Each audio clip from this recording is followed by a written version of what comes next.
Movies have returned to theaters with the reopening of AMC, one of the largest movie theater chains in the world. AMC closed down their operations in March at the start of the COVID-19 pandemic and gradually began reopening in August based on state guidelines. North Carolina locations began reopening in October after Governor Roy Cooper moved the state to Phase 3, which eased restrictions on some of the few businesses that had yet to reopen, exciting both guests and employees alike. So what I miss the most about being able to go to the movies, whether it be work or just hang out, is probably just the overall feel. There's something that the movie theater experience gives you, going with a whole bunch of fans, watching a similar show, everyone just geeking out about the same thing. That's really nice. And then it's an extra blessing because I work there, so just being able to see that on a day-to-day basis and be able to hang out with my coworkers is something that you really just can't get anywhere else, and so it's kind of a bummer that they've been locked down for so long.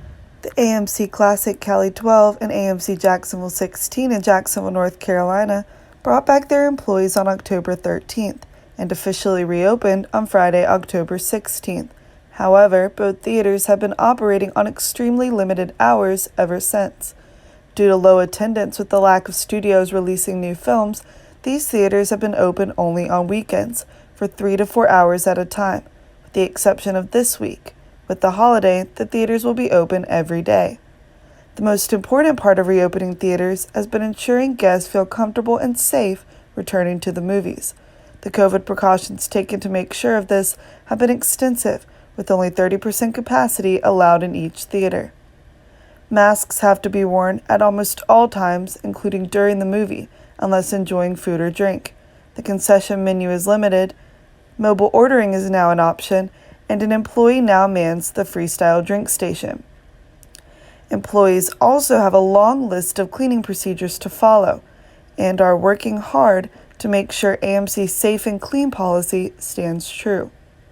So AMC has really embraced the COVID cleanliness things that the government has instilled in most establishments. We have to wear masks at any point in time while you're watching a movie unless you're eating or drinking, which makes sense. And as an employee, we have to make sure everything is sanitized every 30 minutes, and then after every showtime, we go in and sanitize the seats, the cup holders, and the floor, of course, basically. Guests aren't the only ones glad theaters are back up and running, however. The employees were out of work for months and forced to apply for unemployment, and with the rumors that AMC may be forced to file for bankruptcy and COVID-19 numbers spiking in North Carolina, they hope to not be sent back home again. I could definitely say that it's affected my personal life much more than my work life, because as I did spend a majority of my time there because I was working, I also went to go see the movies a lot, like several times during the week. So my schedule is a lot more free time and also a lot less money because I'm not working. But hopefully, with the holidays approaching and the announcement that Wonder Woman 1984 would indeed be coming to theaters in December, attendance will start to increase. However, DC is also releasing Wonder Woman on HBO Max, which will dramatically decrease what attendance AMC theaters will get.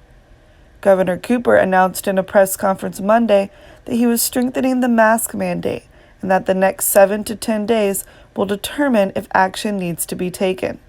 Today's executive order will further tighten the mandate, making it clear that everyone needs to wear a mask whenever you are with someone you don't live with.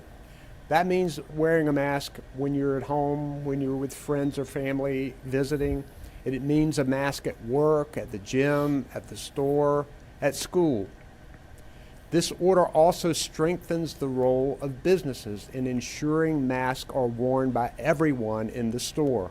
We don't want to go backward, but we will if it's necessary. The next 7 to 14 days will tell us whether we are stemming the tide or whether we need to ratchet it up even more. With COVID numbers spiking, especially in North Carolina, it will be interesting to see if theaters remain open or if they get shut down once again. It also remains to be seen if all the movies pushed back to next year will finally see their day on the big screen. In Jacksonville, I'm Morgan Starling, Com 368 News.